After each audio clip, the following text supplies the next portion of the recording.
and welcome back to another episode of Talk of Fame podcast with your host, Kylie Montini. And I'm super excited for today's episode because are joined by author, TEDx speaker, lifestyle business mentor, author, and high performance life coach, Dai Manuel. Thanks so much for taking the time. I'm super excited to talk with you.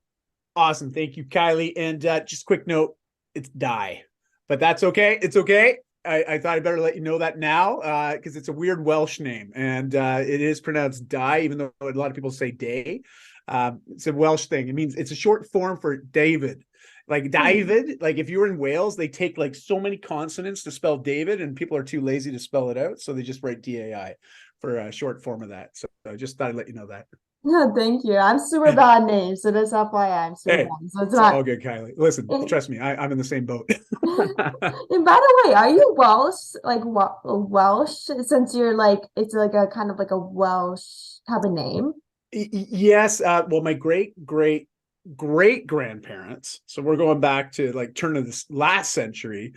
That we had family in Wales, and but not only Wales, like the UK, but the interesting thing, my last name is Manuel, which is Portuguese in origin. So you can imagine there was some bloodlines crossing. Yeah. and as I tell everybody now, I'm Canadian, so don't worry about it. So up here, up in the Great White North, listen, we're all mixes of something, so it's all good. Yeah, I'm like Welsh as well. So I was like, I had to Oh, ask. Like, I have a cool. lot of Welsh in me. So I was like, I was kind of going to say, yeah, your last name Montigny. I think that is, and also Kylie is Welsh. I believe it's a short form for something. yeah, like my last name is basically like European type of thing, like Mhm. England, European, that kind of route, I think, like French, that kind Yeah, of. that's super cool. That's amazing when you start looking into people's origins, right? And I Yeah, don't know I if you know. ever, It's just, yeah, I don't know it's why, but cool. I'm like always kind of invested in that. I don't know why, but it's just like I'm like always curious. Like in terms of like front, like where people live, like their Yeah, ancestry, I'm always like curious about that. it's cool. I just always think because I mean, all of us were on these massive journeys. Each person's on their own, these hero journeys, if you will, and but there's always these points of origin, right? And Mhm. those little milestones along the way that ultimately influence to us connecting today to have this conversation. Like we think about all the dominoes that need to be set up and just hitting a certain sequence for us to connect in this moment to have this conversation. Like, Mhm. whoa, is like when you start thinking about it, like the mind just blows, right? It's like, whoa, Yeah. what if that one day I didn't go for coffee with that person? I didn't have that conversation that didn't trick me. You know what I mean? Like, it's like endless loop of what ifs. And Mhm. it's also the comic book fan of me. If you haven't figured that out, I'm a bit of a super nerd. And so all those stories, I love that. I love that idea of like what could have been if certain things didn't happen the way they happened. Right. I know, right? Like that's why like cell phones and like technology were invented. Like Yeah. if it wasn't for technology, we probably would have been never been connected. True enough. True enough. That's wild. Wild. Hmm. True that. And like, why did you want to become like kind of like a mentor about like Hmm. lifestyles and like kind of living a life? Like, why did you kind of get into that route? Well, like most people, we often think, well, here's my goal. This is where I want to go. And sometimes we think that the straight line is there in front of us and we'll just walk towards that destination. But I can be the first to tell, and I think a lot of people will probably agree to this, is as much as we set goals, the path to that goal is rarely a straight line. Hmm. It's like back and forth, doubling back to go up and then go down and under, and yikes, right? It's a journey. And I can honestly say, as a teenager, being morbidly obese up to the age of 15, I didn't really think very positively about a future for myself, let alone a profession. Like, what would I do? What do I want to be? Where do I want to be living? I mean, those weren't really questions that were front of mind because I was so caught up in just that state of anxiety that I was dealing with. My social anxiety, my health was very poor based on an inactive lifestyle and eating a lot of foods emotionally. Like I just was triggered by stress and anxiety, and I found solace by eating certain foods, watching movies, playing video games, getting my dopamine fixes from these things that I felt made me feel better in the moment, but ultimately robbed me of an optimistic future. And Hmm. I made some big changes at 15. Long and short of it, it took me 5 years to get morbidly obese, took me 20 months to get back to a place of health. And so by age 17, I reclaimed my health. I discovered a passion for fitness. But here's the crazy thing. I remember very distinctly one day at 17 years old, and, you know, I had this new lifestyle. I wasn't thinking about working out. I wasn't thinking about trying to be fit or healthy.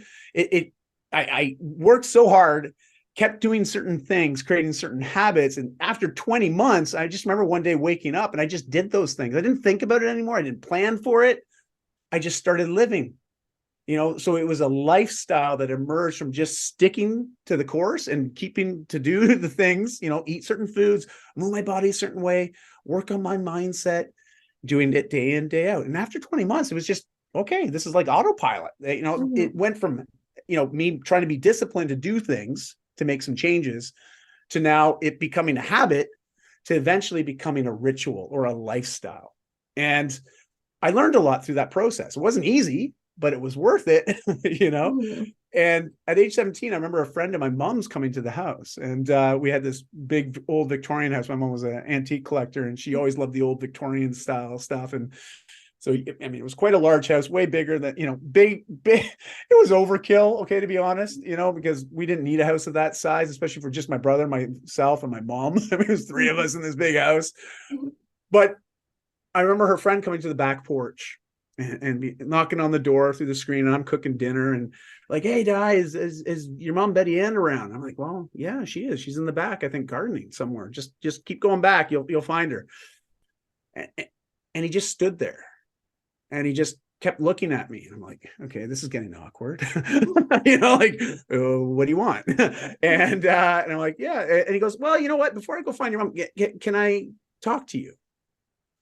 And I'm like, you know, 17 years old. This guy's in his 40s. And I'm like, you want to talk to me? And I started thinking, man, what did I do last weekend? Am I in trouble? You know, like I started going through my mind and I'm like, oh man, I must have done something. I'm going to get in trouble here. Cause I mean, here's an adult that wants to talk to me. And I'm like, oh, it sounds serious. Long and short of it, he came in. We sat down at the table. And the next thing out of his mouth was, he just talked about all the amazing changes he'd seen me navigate over that 2-year time, going from being very unhealthy, very overweight, very quiet, reserved, you know, very introverted. I avoided being in social settings because that's just how I felt in that state, you know. And he remembers seeing me at that, but he also sees me now as a 17-year-old that was healthy, eating differently, much more positive and outgoing. And he was like, geez, Dai, it's amazing what you've done. Do you think you could help me do that? And this is the thing. At 17 years old, I've never had anybody come up to me and ask me to give them help. That made me feel really good because all of a sudden I was realizing that I can help you. I know what I did. I know how I did it. And I also know how to help other people do this now. And all of a sudden I was like, yeah, this feels really good. I can coach and I can mentor and I can help somebody else get great results like the results I've been able to get for myself. Yeah, I can help you. And that was the first time I had an opportunity to mentor somebody. And I realized very quickly, man, I love this. This makes me feel good. I feel very fulfilled. Like, wow, I wonder if I can keep doing this for like the rest of my life, you know? And literally, you know, from 17 to now, I'm now 46. Like, you can do the math. I've been doing this a long time. And it's just been a very enjoyable journey and something that I know I'll probably do till the day I die. And if I can do it after I die, I'll keep doing it, you know? So who knows? That'll be part 2, but I'll let you know on that later. That's amazing. Like I was the same exact way. I was the shyest person that a person would meet. Like I was very like reserved. I was like never like kind of avoided very social settings like years ago when I was a little kid because like I hated being out besides if like being with my family or something. And like even with being 16 years old, I'm still that shy little kid inside, and I'm still that like 16-year-old that's so shy, but that doesn't affect me as much as it has when I was probably like 4 years old. Like if like you see me when I was a little kid, you're like, oh yeah, she's so reserved. Don't talk to that little kid. She doesn't talk at all. But like that's how it was. Like I never talked to anyone. But then like it's just like if you make that progress to not be that shy kid everyone knows or being like known as, it does, you'll grow over time. And I was actually the kid that like over kind of eats bad things as well. It's kind of like a little addiction, I should probably name it. And like it does get hard. It does like kind of affect you because you're like when you're stressed, you're probably like, oh, I'll go to that food that has so many calories that good for you. And you're like, okay, well, how can I actually eat something good rather than eat something like a junk food rather than eat something healthy that's good for you. Like I legit, honestly, I only weigh 100 pounds due to eating like crap. Like it's Wow. honestly like it's so true how much eating crappy food would affect you mentally and Mhm. how kind of you go as a person. You're absolutely right. And but to have that awareness is amazing. Just because I think once you start to become aware of how things make us feel, and even though it might make us feel good in the moment when we're doing it, like, of course, eating a cheesecake, hello, feels great in the moment. Yeah, in the moment. Half an hour and a half later, when we have that crash, because our insulin levels have spiked, our energy's all out of whack, we've become very lethargic and tired, and we're like, oh, why did I do that? There's two responses, that we could then say to ourselves, well, I can go get more sugar to bring myself back up. Or maybe this is my body telling me this isn't the best thing for me right now. Mhm. Maybe there's a different way of achieving the result or that feeling, but maybe I can do it in a more sustained, positive way. But you have to have the perspective first. You have to be aware that your decisions and choices and actions directly correlate into an emotional response typically. And because once you're aware, you can start to pinpoint, okay, I know this makes me upset at times, and when I feel upset, I want to go do this, and when I do that, it makes me feel more upset. So this is the only way you can really start to break cycles, and start to create new habits. And I can honestly say there's been many times in my life I've had to make some pretty big pivots, make some changes. It's rarely easy, Mhm. but it's always worth it. And we just have to trust that if we keep up with it, a good result will happen. And it does. It really does. Some people say, well, you're overly positive, overly optimistic. I'm like, well, what would you rather me be? The opposite of that? Because I don't want to do that. Like turn on the news if you want the negative, because man, they Yeah. own it. I'm going to Yeah. do my part to offset that. For sure. Like, how do you like challenge kind of people to kind of live like a healthy like lifestyle, like during what one-on-one calls or things you Yeah. like to do? Well, that's a really good question, Kylie. And as much as I like to say there's one way to do it, I've realized, now at the age that I am, and my daughters are also very good mentors to me. They're now 18 and 20, and they're at that point in their life where they've seen me as a coach, but they've also seen me as a mentor, but most specifically, they've seen me as a father. Hmm. And I'm a father that has made mistakes. Okay. I am not perfect. In fact, I'm far from it. Uh, but I'm willing to recognize where I need help and how to ask for support now, where I didn't always have that ability. Hmm. And so, why I'm bringing this up is for anybody to start to make changes, they have to be the one wanting to make them, Hmm. because I remember, as a child, in that state of unhealth, my parents would see me very sad. I was dealing with depression, and anxiety and a lot of other challenges mentally because of how I felt and what I was doing. And they would often come to me and say, hey, can we get you a personal trainer or a gym membership? Or how about we hire a nutritionist that can help you with how to eat better? And every time they came to me and offered that help, which is nice, they're loving, they cared for me, they wanted to see me happy. But every time they said it, I was thinking in my mind, you think I'm fat, you think I'm ugly, you think I'm not good enough the way I am, you think I need to change. That's the way I interpreted that. And this is not uncommon. A lot of us feel that way. When the closest people in our lives come to us to offer us assistance or support to make certain changes that they know if we could make those, we'd be better, we'd feel better. Hmm. But if we're not wanting to make the change, I hate to say it, but it ain't going to happen. And if it does, it's short lived. And then we often regress back to where we were, sometimes worse. And so that's where everything has to begin, is from the awareness that, okay, I'm the one in charge here. I'm the one affecting myself by making these decisions and actions, but I do want to make a change. Great.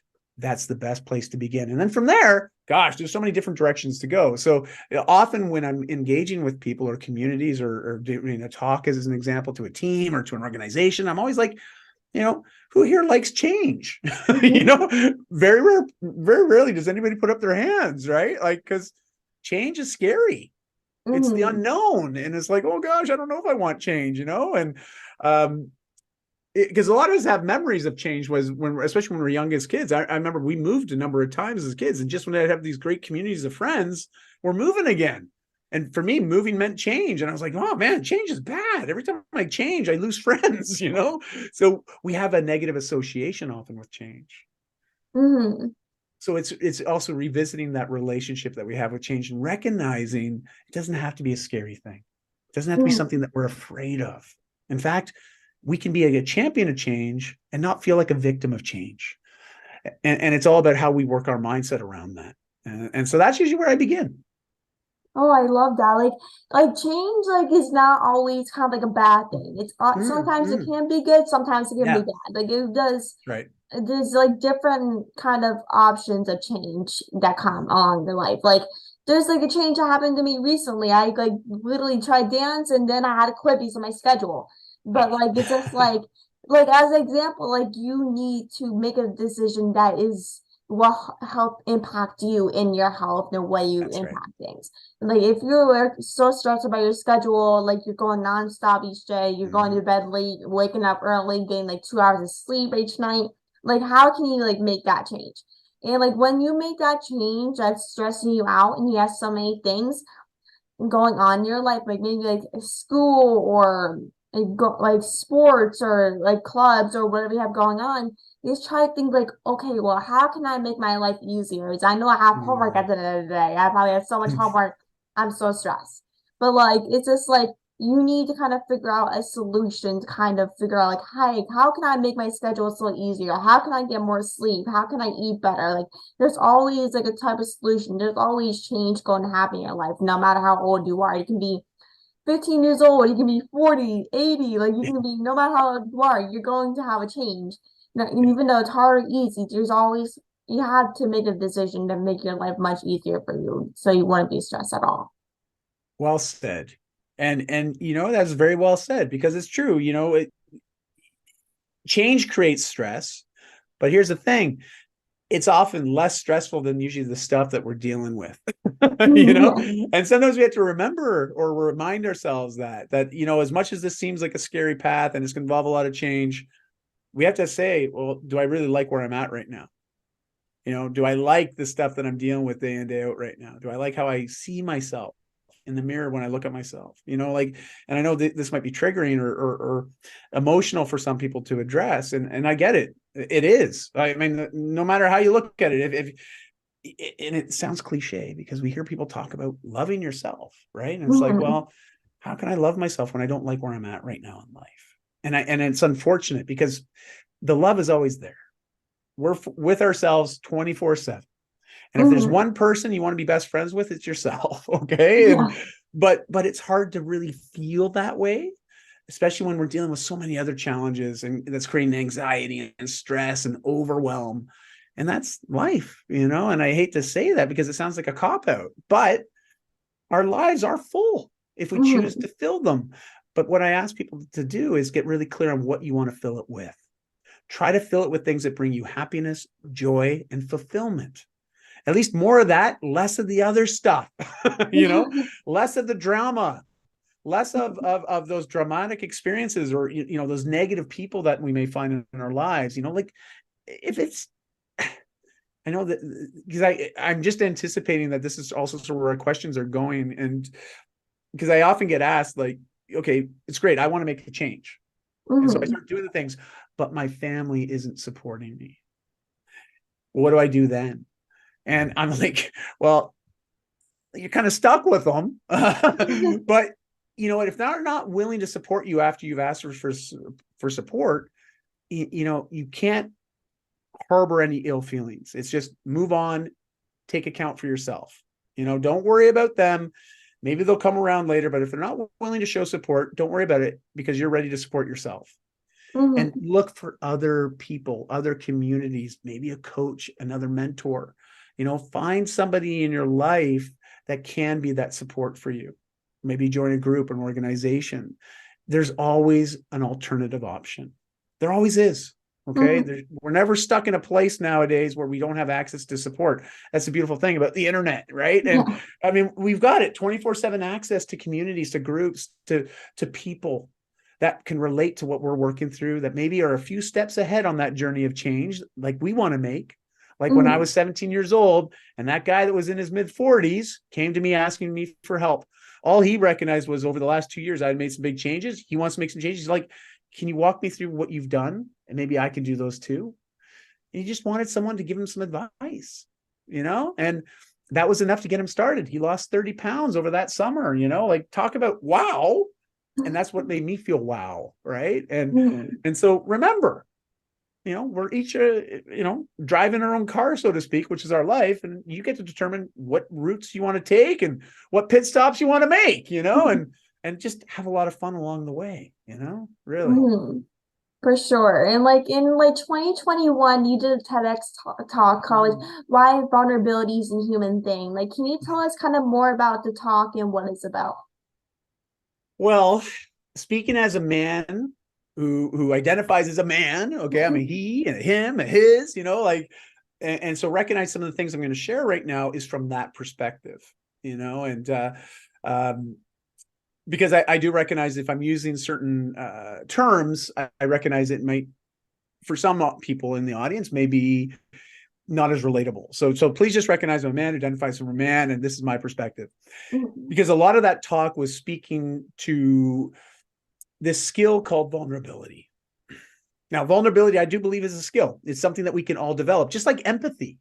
That ability to see ourselves in somebody else's shoes for a day and to imagine the struggles or the challenges that they're going through, so we can relate better, we can connect more effectively, and also be able to support in a more appropriate way because we can relate to what it is that's challenging them. Empathy is a very powerful thing. And something that can allow us to connect and bridge empathy into our lives is this idea of being vulnerable, this idea of allowing people in. Now, please note, before I go into this a little bit deeper, not everybody is deserving of our vulnerability. All right. Being vulnerable for the sake of being vulnerable, well, we're kind of missing the boat. Okay. Like that's not what I'm trying to imply here. What I am trying to imply is if we see vulnerability as an opportunity to deepen connection from people to organizations to human, right? But also this ability to be able to ask for help in a constructive way. And these are skills that can be developed.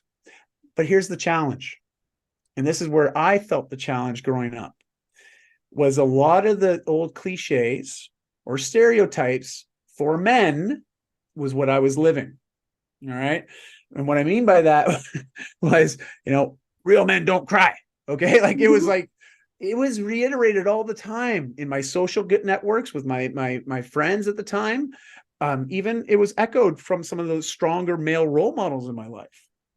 Even my dad. I can honestly say I don't ever remember seeing him cry, nor do I remember him really getting vulnerable with me and speaking about the hard stuff. And so when you think about what does it mean to be a man, this idea of being vulnerable doesn't usually show up, but as a father of 2 daughters, as someone that's been dating his wife for 23 years, as someone that's dealt with morbid obesity, also with 16 years of abusing alcohol and narcotics, as well as living with a chronic autoimmune disease. And I'm bringing these up not for like, oh my gosh, it's simply, that's my life. Those are some serious milestones I've had to cross and work through. And most of those I tried to do on my own. And the more I struggled on my own, the more I felt alone, the more I felt helpless. And it just felt really, really hard. And it was because I didn't know how to ask for help. I didn't know how to look at somebody and say, hey, you know what? I'm struggling with this. Do you think you could help me? And I always saw that as a weakness to be able to ask that. And why do we believe that? Why do these cliches keep getting perpetuated? And we have to recognize we all learn through role modeling and mentorship. That's how we learn stuff. So Mhm. if we have certain male communities that are only demonstrating rough and tough, don't talk about vulnerability, no, like you need to go have a few beers and, maybe you'll talk about something serious, but no, we don't talk about that. And Mhm. so we have to wonder, well, how do things get better? And so in the TEDx talk, I just share a bit of my own journey, some of the struggles I navigated, but also the power that I gained in my own self-confidence when I started to connect with other men that were open to working together to help each other, to support each other, but to start practicing what it means to be honest, open, and transparent with another man, being vulnerable, you Mhm. know, and my life changed. Everything changed. It was incredible. Like it was just like, holy smokes, there's other guys that want to do this. And I have greater relationships with those individuals than I do with any other men in my life. But it's also allowed me to be a more effective father, a better husband, a greater business owner and leader. Like everything just got better. It was Mhm. awesome. And so that's what my talk is. It's to invite people to just explore, what can vulnerability look like in your life? How can it be something constructive and positive, not always seen as a negative? And that's really where that all stems from. So thanks for asking that, by the way. Yeah, of course. Like I want to add that a little bit, but like I was like a good daughter or like a sibling to two brothers. Like Yeah. it, like I kind of experienced like with all the men in my life. I have some amazing men in my life, but it's like Mhm. a lot of men that I've experienced like as like older like people in my dad's age range or Yeah. people like that I like witness like don't often like to talk about their feelings or kind of Mhm. want to express themselves. They often want to hide kind of how they're feeling because they feel like, oh, like as a man you have to hide your feelings because like if you like talk about your feelings, you're seen as like a gay person or something, like seen Yeah. as It's like a remarkable. seem like kind of weird, like kind of around that range. Like Yeah. then, like if you're talking about your feelings, even as a guy, like you'll help express, like you know that you're not alone. Because even Yeah. though like you might feel embarrassed in terms of like talking about how you're feeling, at least like you're talking about it. Like it's not bad about talking about it. The worst thing is you can like keep it in, and it'll make your mental health and how you're feeling about yourself much worse than you actually Yes. feeling. Well said. And it's true. And it's one of those things that you just sort of have to start practicing. But I also recognize there's a lot of fear around that because, sure, there's concern that maybe what we share might be seen as oversharing or might be taken out of context and maybe used against us. So, vulnerability without trust, not a good combination. Like you want the two to be together.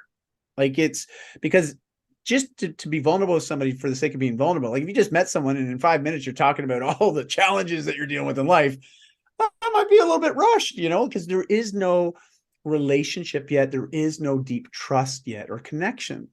And I find so vulnerability just becomes another tool, something that we can use to deepen a relationship and connection, ask for help, give support, whatever, make life a little bit more enriched. But it's not something that you need to rush into. And I'm stating this especially for a lot of the men that might be listening to this. Okay. Believe me, I know it's scary being vulnerable and opening up about something like that. Whew, like me, when I started talking about my challenges with alcohol. Yeah, that was really hard. I'm someone that's Mhm. very well known in the health and fitness industry. I've been doing this for 28 years. Like, so a lot of people see my brand and they automatically think health, vitality. Meanwhile, for 16 years, I struggled with alcohol. It's like I kept that very close and tight, and almost like in the closet, as they say, right? Trying not Mhm. to let that out. And so when I started to talk about it and share the story and talk about the changes I navigated, and it's been 14 years since I've had a drink now. Like it's that's another part of my life, but it doesn't matter because people would often miss the point, right? But by being able to share my story, talk about what affected me, I've had so many more people reach out to me and say thank you and say, you know what? I used to think that I was the only one that dealt with these kind of problems, or I'm the only person that felt like this. And what we don't realize is so many people are dealing with the same challenges. But if we don't open up and talk about it, how are we ever going to know? Like we just don't know because we're more alike as humans than we are different. And that is why the talk was called, why vulnerability is a human thing. It's not a man thing. It's not a woman thing. It's not a they thing. It's a human thing, you know? For sure. Even though like you might seem kind of like embarrassed to talk about your feelings or might seem kind of weird for talking about it, like it's not a bad thing to talk about your feelings. It's much like or even though you're going through a difficult time, like addiction, for example. Like I had a grandparent that really suffer with addiction, like drinking, all these things. So it's like when you don't talk about those things, like, oh yeah, I'm dealing with this right now. How can I stop doing that? Like how can I make my life better and actually get my life together? Or how can I make my life perfect? Well, not perfect because not any life is perfect, but like how can I get my life as good as I want it to be, for example. Yes. Yes. And until we start opening up and talking about it, and well, it just, believe me, I think I'll end it at this. It's like once you start opening up and you start practicing this, you'll start to realize that life is pretty freaking awesome. And the people that we already are connected with, you're going to learn new things that you never knew about one another. And if that doesn't deepen the relationship and connection, I don't know what will. I just don't. And I invite people just to start, but with people that you truly trust and feel connected with. And if you're still concerned, there's some great resources by Brene Brown. She's done some wonderful talks on vulnerability specifically. She's definitely inspired me to want to share my story. So I do recommend checking out Brene Brown and some of her resources around vulnerability. It's just wonderful, wonderful work that can really help anyone. Yeah, I'll definitely check it out now. I'm definitely interested in that. I'm Cool. definitely gonna check that out. But I just want to thank you so much for coming on the podcast. I really appreciate you taking time. You're so inspiring and to so many people, including me. I was really happy you can join the podcast and maybe we can do something like this again soon. And I really appreciate you taking time. Thank you, Kylie. I really appreciate you and just you leading by example what's possible, but also you're facilitating these amazing conversations on your podcast. I feel very grateful to have been a part of it because I plan to be a fly on the wall, listening in on some of your future conversations with other guests. And I just want to say thank you for contributing this to the world because I know this stuff isn't easy to do. It takes a lot of time, energy, and effort. But it's sure inspiring to see you doing it, especially at the age that you are. Like, honestly, I can't wait to share this podcast with my own daughters, because I think it's just awesome what you're doing. And so thank you for the opportunity. It's been great. Of course, thank you so much. And keep I'm surprised you did that like at 17. That's actually insane though. Like at 17 years old, like I wouldn't do that at 17 probably. I'm only 16 now, but like at 16, it's just like if I had to mentor someone, it would probably be so difficult. Like as like a 16-year-old, like how am I supposed to know like how am I supposed to mentor a 40-year-old how old the person is? Well, I know we're tight on time, but I'll tell you right now, you already are mentoring people. You are every day when you put this podcast out. Every day.